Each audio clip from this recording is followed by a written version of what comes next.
What is going on YouTube? It's your boy Arbo, man. Today we are back with another video. We finally getting back to Mr.Ballen. Look, I know what y'all thinking. But look, we back. Okay? Oh, brother, this guy stinks! Alright, so I did not forget, we said we were going to look at the medical mystery video. I went mind blank for a split second, but we were going to look at the medical reaction video, which is the ones called The Mystery Behind Their Deadly Laughter Was No Joke. So that's the one we're going to be looking at today. Really interested to see how it plays out. It's a little bit of a longer video, about 30 minutes or so, so this video will be a little bit longer as well. So I apologize for that in advance, but hey, don't blame me, blame Mr.Ballen. That's his video. All right. But thank you guys for tuning in. Hope you guys like the Father's Day shirt I got from my wife. I don't know what makes her think I'm sarcastic. I'm not. I really am, but y'all don't need to know that. Anyway, hope you guys enjoyed the video. Hope you enjoy my reaction. If you have anything else you want me to react to, please let me know. Now let's go ahead and get into it. Today's story is a medical mystery that comes from the remote forests of Papua New Guinea. And let's just say the mystery illness is absolutely horrifying. I mean, the symptoms alone are straight nightmare fuel. But perhaps the worst part of this mystery disease is how it was determined that it was being spread. Something that took a long time to figure out. But my goodness, the way this thing was being spread is just... you'll see. But before we get into today's story, if you're... So we're gonna have some Resident Evil type rats biting people and stuff like that. The way he said it kind of seems a little ominous. Just a bit curious. Fan of the strange, dark, and mysterious delivered in story format, then you've come to the right place because that's all we do. We upload once a week. It's time to hold the like button. To you, please offer to dry clean the like button's laundry, but instead of using starch, use super glue. Also, please subscribe to our channel and turn on all notifications so messed up, so you don't miss any of our weekly uploads. Okay, let's get into today's story.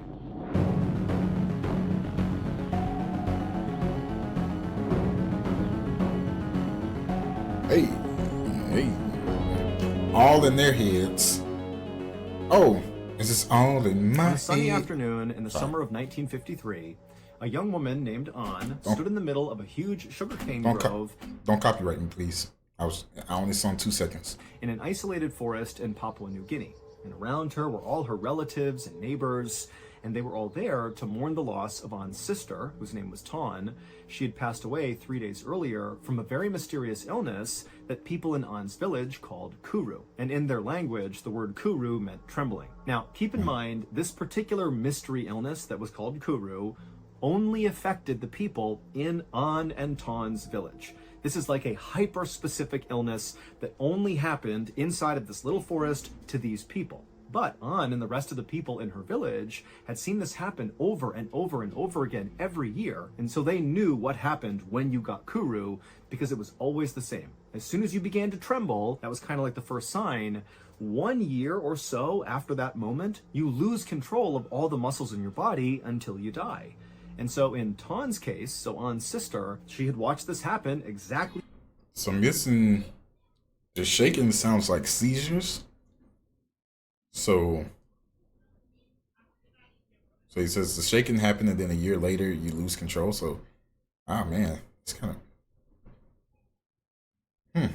as it did for everybody else that ever got this illness. She started with the tremors, and then before long she couldn't even stand up or walk around, and then finally her sister lost control of the muscles in her throat, and so she couldn't eat despite being hungry, and so ultimately she died of starvation, which is like one of the worst ways to die. It's incredibly slow and very, very painful.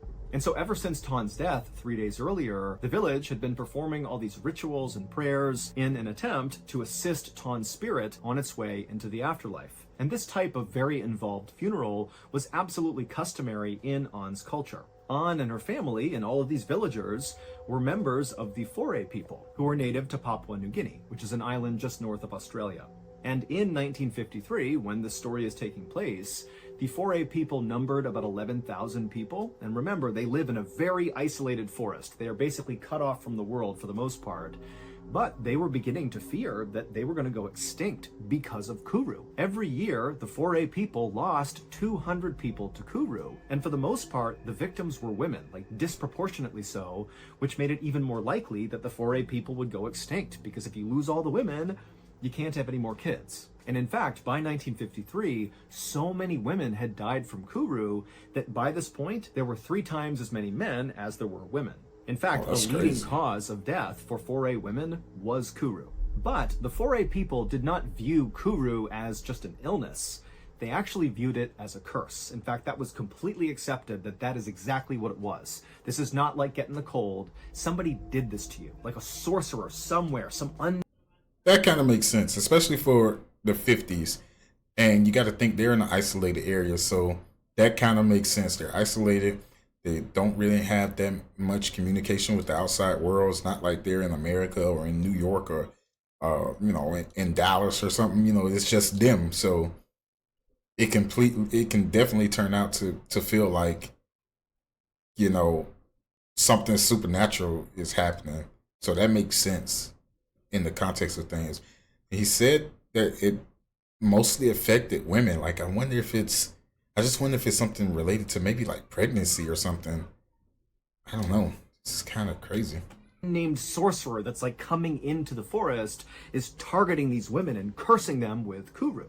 And so the 4A people put on these really elaborate funerals, mostly to ward off these dark magic sorcerers that were casting Kuru spells. And so the 4A people believed that if they just nailed the funeral procedure for somebody who has just died from Kuru, the kind of 3-day long, all these rituals and prayers they have to do, if the village is able to nail it perfectly, then the deceased who's passed away from Kuru, so in this case on Sister Tawn, her spirit, as a result of this perfect funeral, would be able to kind of rise up and actually seek revenge on the sorcerer who killed the person. And so these funerals were basically like kind of taking the dead, rising their spirit, and sending them off to go kill the sorcerer. And so An and the rest of her villagers, they went through this very elaborate process for An's sister, Tawn, and at the end of it, they did feel like they had really nailed it. And so they felt confident that Tawn's spirit was going to rise up and get her revenge. A few weeks after An's sister's funeral, An was standing over an open fire, and she was cooking some pork and sweet potatoes, and as she went to flip the meat over, she reached her hand out, and she noticed her hand was trembling, which is the first sign of someone with Kuru.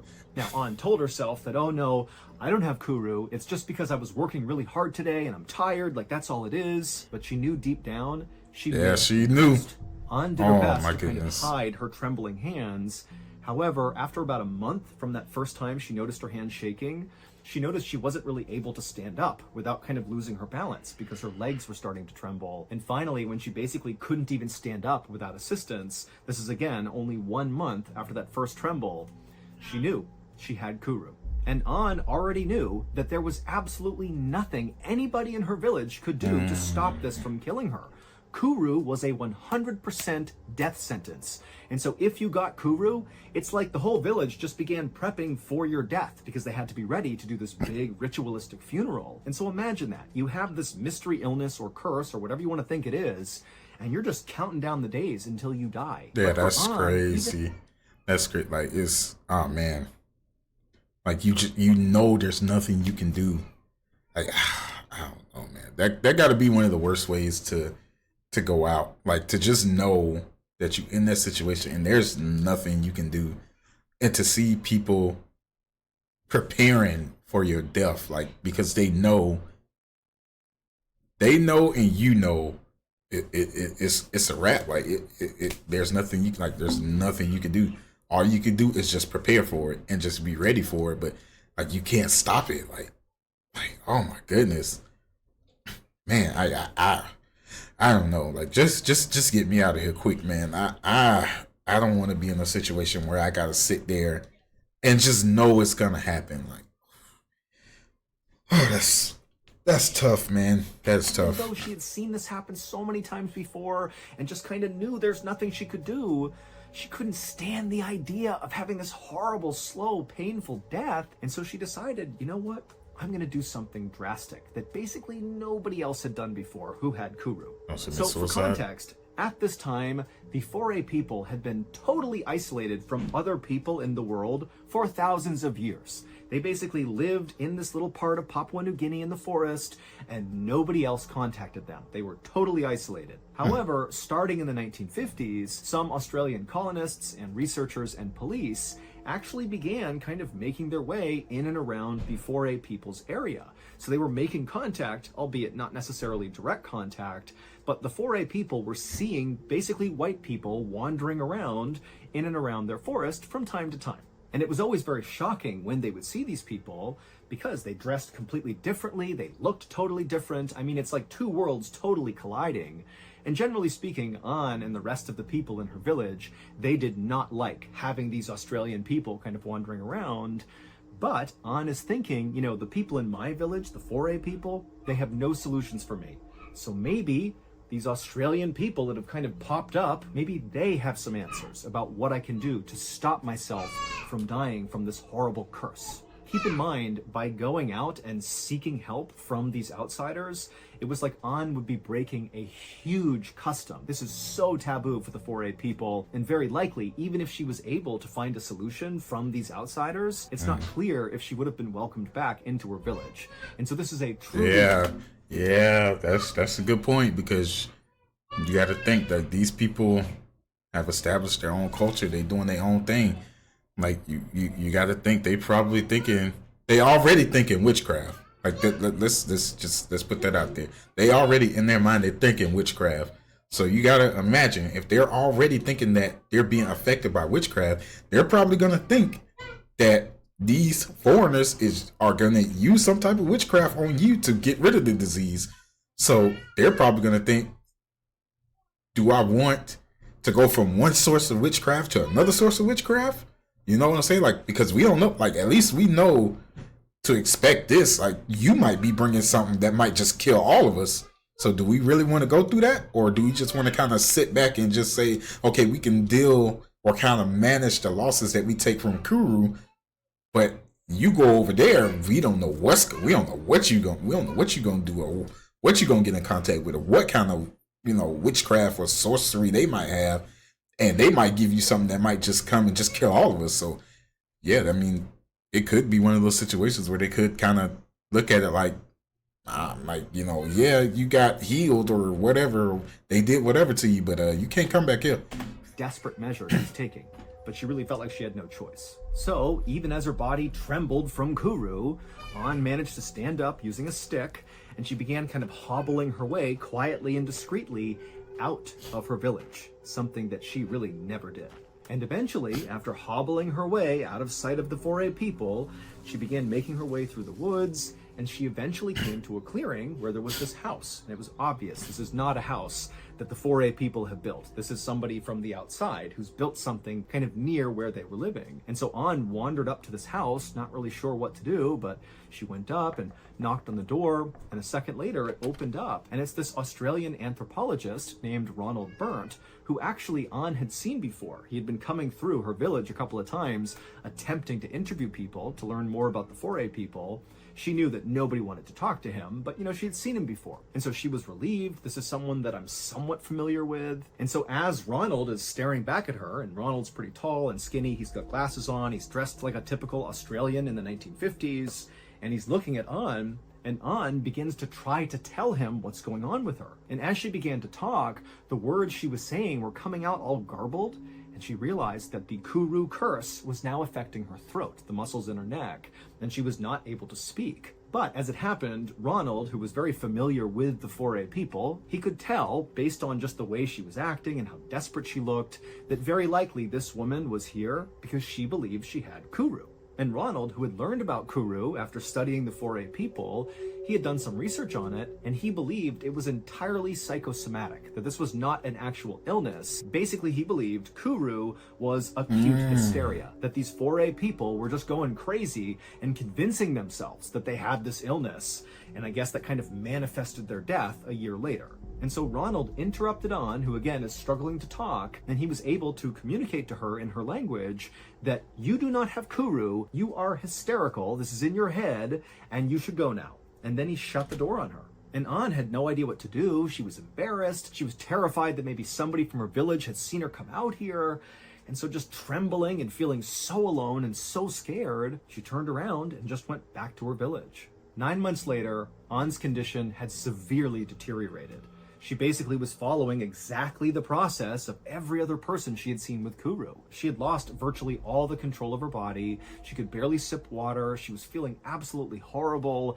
I mean, she knew she was closing in on death. And she had not gone back out to try to get help from outsiders. That interaction with Ronald had kind of destroyed her hope. And so she did go back and just was kind of waiting to die, just like everybody else in her village did. But for An, the physical symptoms of Kuru that she was experiencing were undoubtedly terrible.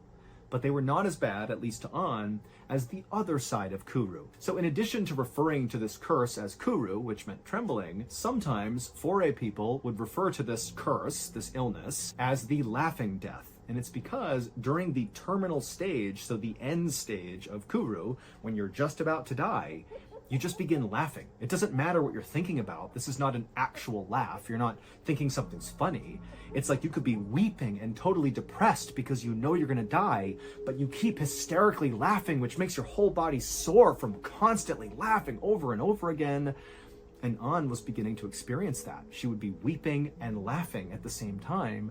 And think about this, everybody else who's in the village, they know what this means. And so their preparations for her death are only getting more and more ramped up. They're getting ready for the big ritualistic funeral they're going to give to An. And so An, as she's hysterically laughing, is fully aware that everybody's just waiting for her to die. And finally, just a few weeks after she had begun the laughing side of Kuru, An would pass away, almost exactly 1 year from when she first noticed the trembling in her hand when she was cooking over that fire.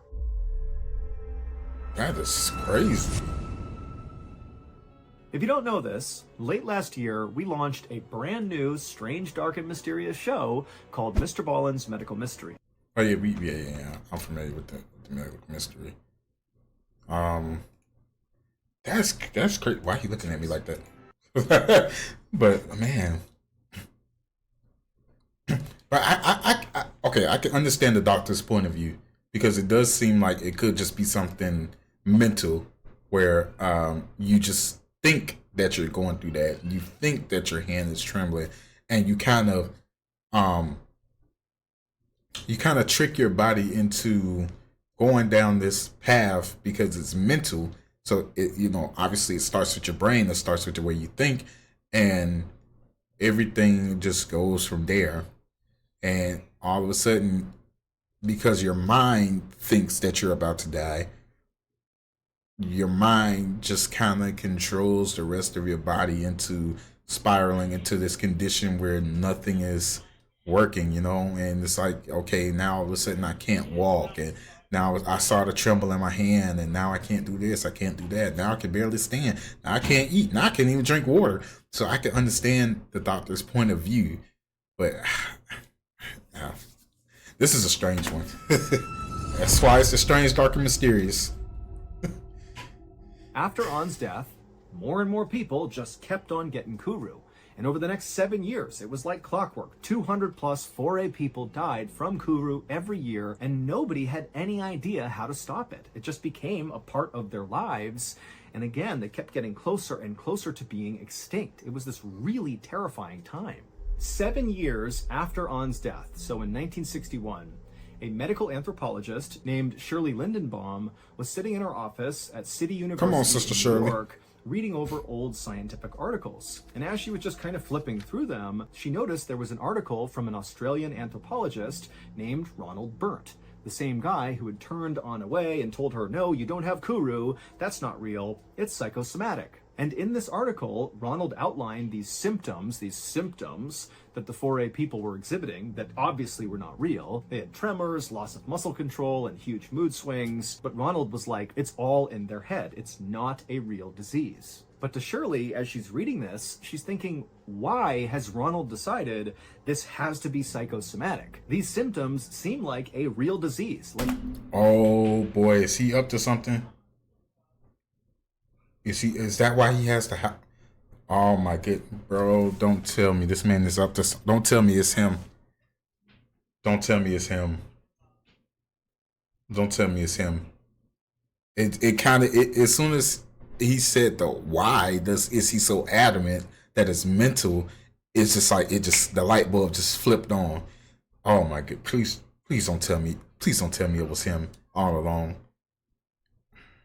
Like a neurological condition. Something must be attacking their brains, causing them to have these symptoms and then die. But when Shirley, just out of curiosity, began to do some additional research on the Kuru disease, or whatever you want to call it, she discovered that there was basically no real research other than Ronald's about this weird illness. And so she decided, you know what, there's a gap in the research, and I'm going to fill it. I'm going to figure out what's going on with the 4A people and this weird thing called Kuru. So the following summer, when Shirley finally had some time, she left New York and flew to Papua New Guinea, and she made her way into the forest to contact the 4A people. And eventually she reached some of these small villages that contained 4A people, and the 4A people, even if they didn't necessarily embrace Shirley, many of them were open to at least speaking to her and talking about their culture, their customs, their history, and of course, talking about Kuru, this curse. And eventually, Shirley made her way into this one particular 4A village where she actually saw a white man just walking around in this village. So he really stood out. And so immediately, Shirley walked up to this guy, and he introduced himself as Dr. Michael Alpers, and he told Shirley he had been living in these villages with the 4A people for several months because he was studying Kuru. He wanted to figure out, you know, what's actually causing it, because he also felt very skeptical at the idea that this is just psychosomatic. That did not. Bro, I'm telling y'all, this man is up to something. This man is up to something. I don't know why. I don't trust him. I feel like it has to be him. He has to have some kind of involvement.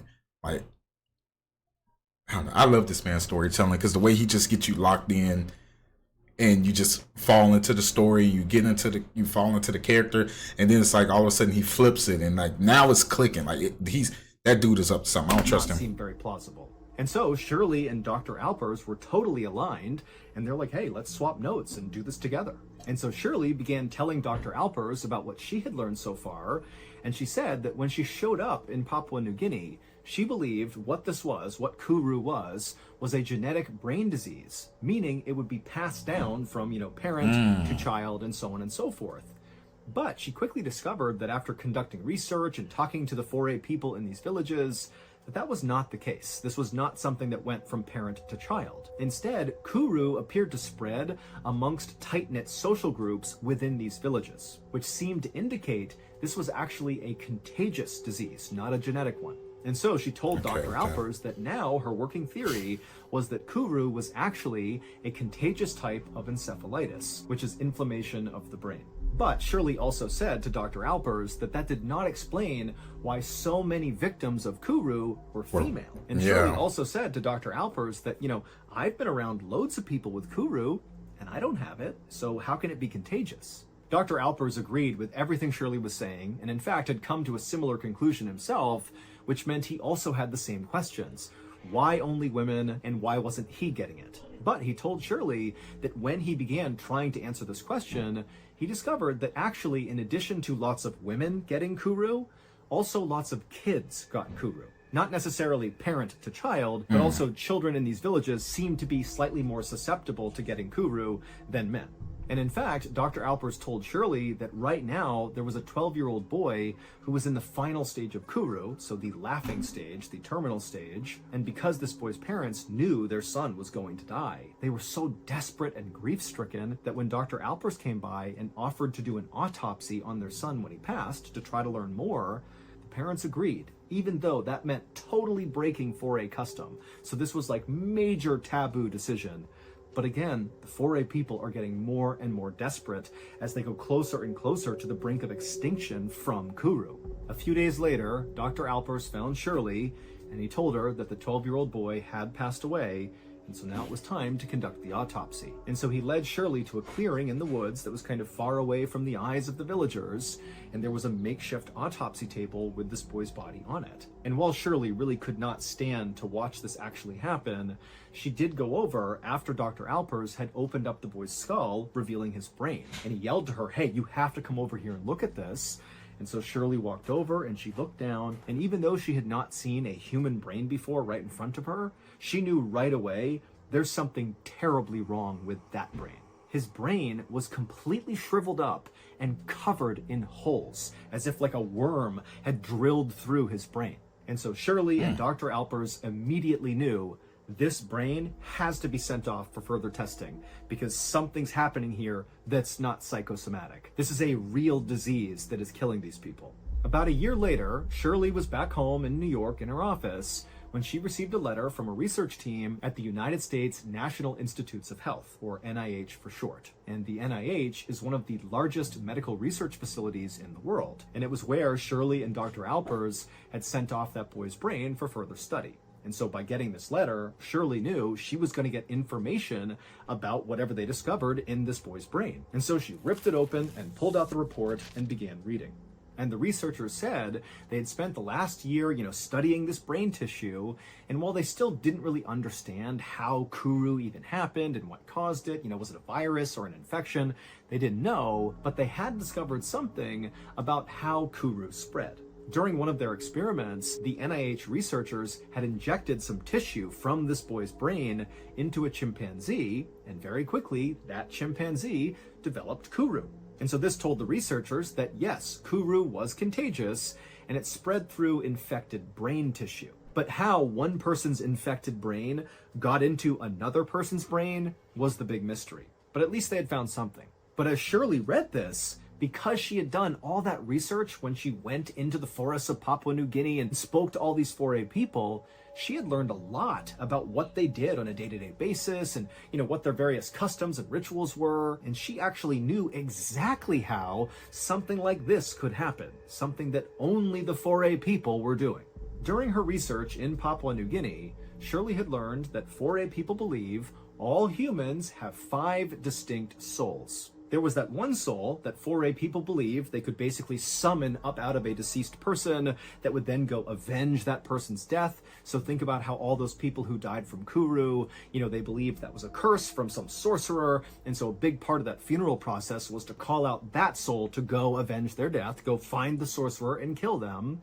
But that was just one soul. There were 4 others. And of these 4 others, there was one called the Quila, which was the most dangerous. Quila meant flesh in the 4A people's language, and this soul was like a manifestation of death and decay, because that's what our flesh does. It just kind of gradually dies all the time. And so they looked at the flesh as being a really bad thing. And so they believed after someone died, their flesh needed to be stored properly. Otherwise, it would pollute the air and cause more death and decay for other people that were still alive. And the safest place, according to the 4A people, for the Quila to be stored, so human flesh, was inside of a woman's body. And the reason for this is 4A people believe women's bodies are much more resilient than men's, and so if anybody could withstand holding Quila inside of them, it would be the women. But there was a very specific process that the 4A women had to follow in order to kind of put this Quila inside of themselves. And multiple 4A women had explained this totally bizarre process to Shirley when she was out there talking to the people in the village. The way it worked is a few days after a 4A member has passed away, this huge feast is prepared, except the feast only consists of the Quila. Basically, the person who is dead is chopped up and prepared by the women, like their entire body gets consumed. Now, keep in mind, anybody hearing about this who's not a member of the 4A people would be like, oh my God, that's horrible.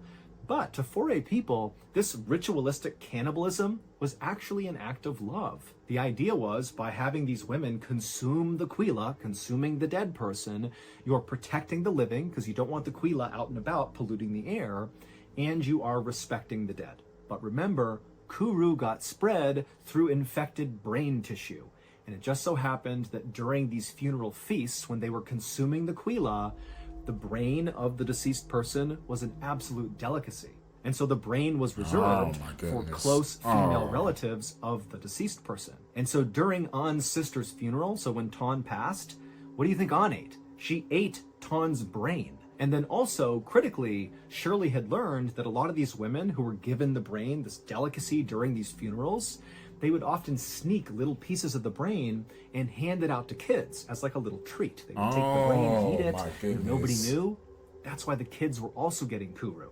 And so a few years after this incredible discovery by Shirley about how Kuru was being passed along, the Australian colonial government banned the practice of ritualistic cannibalism in Papua New Guinea. Basically, they were telling the 4A people to stop eating the dead. It's what's killing you. And the 4A people, who were very desperate to stop being killed by Kuru, they took to it, stopped eating each other, and so Kuru was virtually eradicated, and the 4A population, instead of sliding towards extinction, actually began to grow really fast. And today, the total population has at least doubled. And also, just to close this out, one final note is it took until 1990 to actually figure out what was going on inside of these people's bodies when they had Kuru. Because back in the 60s, when they figured out how not to get Kuru, nobody understood what was even happening. It was just like, don't eat other people and you'll be okay, but that's all they knew. And while the process in the human body that caused Kuru remained a mystery for many decades after Shirley's big discovery, in the 1990s, researchers did finally figure out what's actually going on. Basically, somebody with Kuru has these proteins in their brain called prions that fold wrong into the wrong shape and then cannot function properly. This loss of protein function rapidly kills brain cells, which in turn shrivels up the brain and causes all those holes all over it. Oh. Okay, here is... That's crazy. Hey, Ronald, my bad, bro. My bad, Ronald. I thought you was up to something, bro. I'm sorry. I owe you an apology. I sure enough thought he was. Is that his name? Ronald Burnt, right? That was his name. Yeah, Ronald Burnt. Yeah. Hey, Ronald, my bad, bro. I apologize. I apologize, Ronald. Oh man, but that's crazy though. And I didn't even think about that. I didn't even think about that as a potential possibility. The cannibalism part. Because a lot of those cultures kind of, partake in that because it's, it's a part of their belief. I didn't even think about that. I just kind of, it was when she started asking questions that it kind of made me think like, is this guy up to something? Is he experimenting? Like that's kind of what I was leaning towards. I was leaning towards it being an experiment where he was kind of trying to see how they react and, see how this disease or this whatever affects the people or whatever. So, I'm thinking like, is he giving them infected food, or is he, giving them things from Australia and letting them eat it or whatever, and then it affects them and he kind of studies it and sees like from a distance, like, okay, let me see how their body reacts. Let me take some notes, stuff like that. That's what I was leaning towards. I didn't even think about the possibility that it could have just been cannibalism, but it's infected brain tissue. Who would have known? Man, that's it's a horrible way to go out though. Hate that so many people had to lose their lives like that. But the good thing is they figured it out. Like that's the most important thing. They figured it out. They got to correct it, and they were able to restore their population and even double it, like he said. So that's the positive thing. But yeah, Ronald, my bad. My bad, Ronald. I thought you was up to something, bro. I didn't trust you. After that halfway point, I was like, "Oh, Ronald's up to something, boy." I thought we was about to see you in the prison suit. I thought we was about to see you in that prison orange. Oh man, but this is an excellent story. Very informative. I'm glad that they listened. That's another thing. I am glad that the people decided to listen and that they kind of took their advice. I understand it was desperation. So a lot of times in desperation, you're going to do things even if you don't want to do them. But I'm just glad that they still decided that, we don't have any other choice. We don't know what the heck is going on. We don't know why this keeps happening to us. So let's just try it and see what happens. So I'm glad that they outlawed it and that the 4A people decided, you know what, let's just listen to them. Let's at least try it and see what happens. I'm glad that they gave it a shot, and as you can see, it turned out to be the correct thing to do. So I'm just happy that they were able to flip that around. But yeah. So I want to say thank you guys for checking this out. Hope you guys enjoyed the story. I know I did. It really it caught me off guard. I like how he kind of disguised it, you know, and I like how he kind of flipped it to where you could probably start to think that, you know, Ronald was kind of up to something. He or at least me, you know, it might have just been me. Y'all might have figured it out, but I thought he was up to something. I ain't trust bro no more. But hope y'all enjoyed the video. If you did, go ahead and, you know, smash that like button, drop a sub, hit that bell notification so you know when I drop a new video. And until the next one, God bless y'all. I love y'all, and I'll see y'all soon. Peace.